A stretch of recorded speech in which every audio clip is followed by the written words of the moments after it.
All right, what's up, guys? As you can see, we got a nice setup here with one microphone, two microphones.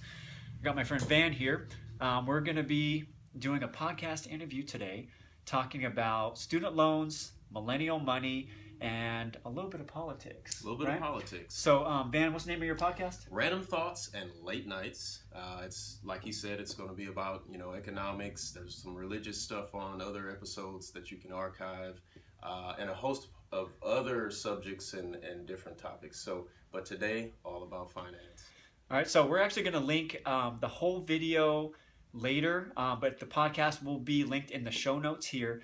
And hopefully you guys like it. So it'll be something a little bit different than our normal format, but I wanted to invite you along. All right, talk to you guys soon.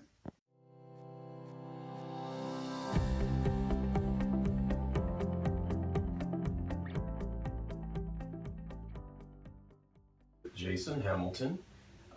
Before we get started, I want to thank you because you were one of the first people I met when I moved to California. Oh, wow. And you and Tammy were the first people I met. And you took a chance on me. So I want to thank you for that. Again, we are here to learn a little bit about you. So I'll let you give a quick intro about yourself. Okay. Well, like you said, my name's Jason. I own a financial planning firm here in Tustin called Keep It Simple Financial Planning. I truly believe keeping it simple is the best way to help people move forward with their money.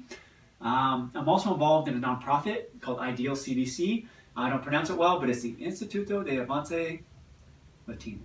Did I pronounce that right? Close to that. But what it's really focused on is helping first and second generation immigrants acclimate, learn the proper ways to handle money. So I'm on the board of that, and through that, we do a lot of financial literacy programs, and that's what I'm really passionate about right now as well. And we teach about student loan, public student loan forgiveness, how to really manage that program. There was an article that recently came out that showed that 4 million people are going to qualify next year, which is the first year that this 10-year program is supposed to be happening. Less than 10% will because they didn't set themselves up right. So we're involved in a lot of different things with advocacy and just really helping people get their finances together and move forward so that they can do things and not be part of the average American. So let me somewhat dip into your business a little bit. Have you yourself ever been in a financial struggle or just stressed out about money at all to where you feel that what you are giving or selling now can legitimately help people and help them understand that, hey, this guy has no job, he's real? Absolutely. The whole reason I'm in this field is because about 6 years ago, I guess it's going on 7 now, I myself was going through a very tough time financially. Not only myself, but my family as well. And after looking and just really doing an autopsy on the situation and digging into what had happened, I had made a decision that I never wanted to be there again. And so I became almost obsessed with learning about the proper way to handle money. And so I read probably every personal finance book that's on the market, read all the blogs that were out there.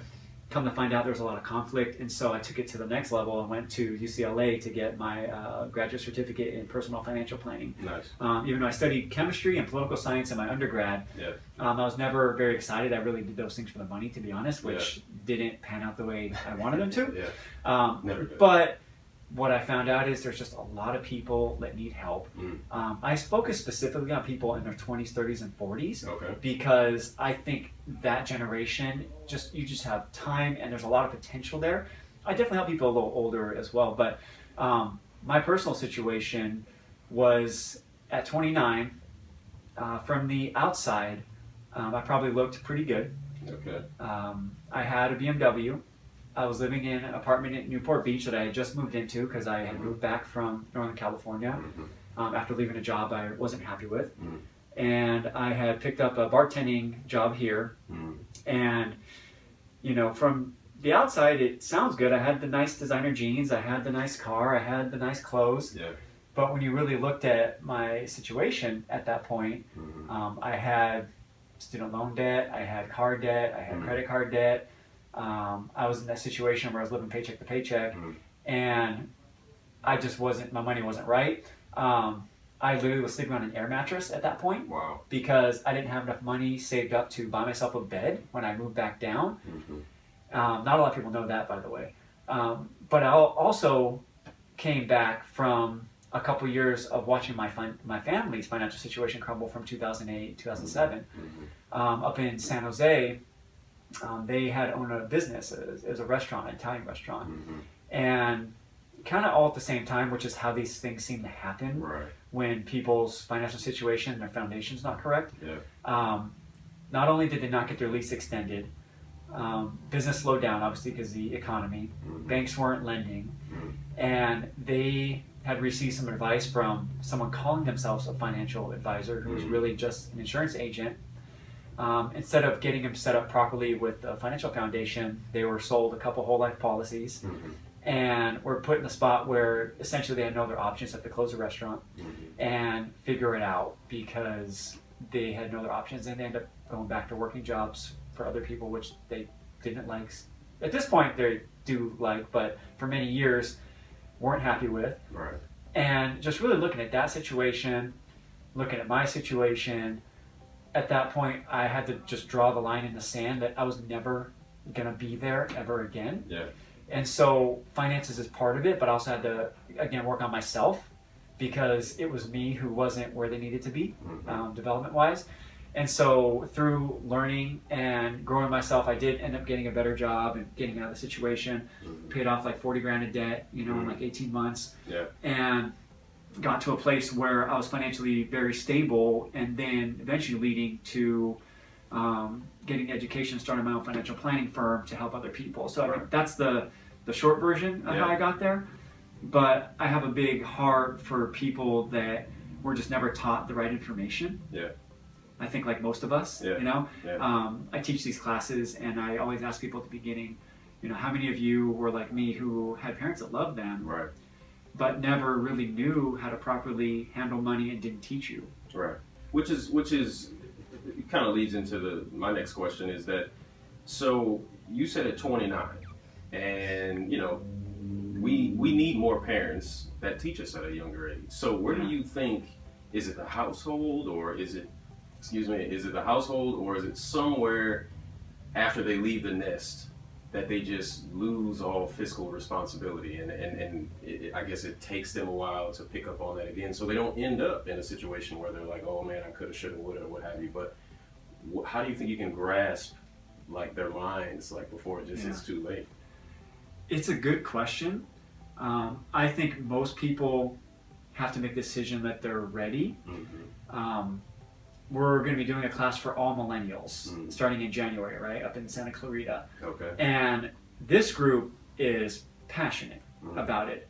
But if you were to look at the average person in this country, most people would rather have, and I call it the SoCal syndrome. They'd rather have a nice looking car on a lease that they can't afford, an apartment that's too expensive, credit card debt, than they would have something where their foundation's strong, they're putting away for the long term, and they're in a good place, but they don't look good at the stoplight necessarily. Doesn't mean they don't have to, but people here would rather sacrifice on eating quality food and have an expensive car payment. Or they would rather sacrifice on getting additional education and have an expensive car payment or a nicer apartment than they would to just do the right thing that will set them up for the long term. And it's really, it's discipline, self-control, and those type of things. So the age, I don't know. I think we can all learn at different ages, and the approach has to be different at different ages. From what I've seen working with wealthier households, the parents do teach their children at a younger age. They do teach them in a different way. And they actually teach them more responsibility, more ownership, and they make them earn everything that they get. So I think there's a big misconception where these spoiled rich kids, and there are some of those, don't get me wrong, but the wealthy families that really turn out good kids are the ones that they make their kid get a summer job. They make their kid work, and they essentially earn a commission for household chores. They don't just get everything given to them. So I think the younger the better, right? But a lot of times from what I've seen is people have to feel the pain until they're willing to make a change.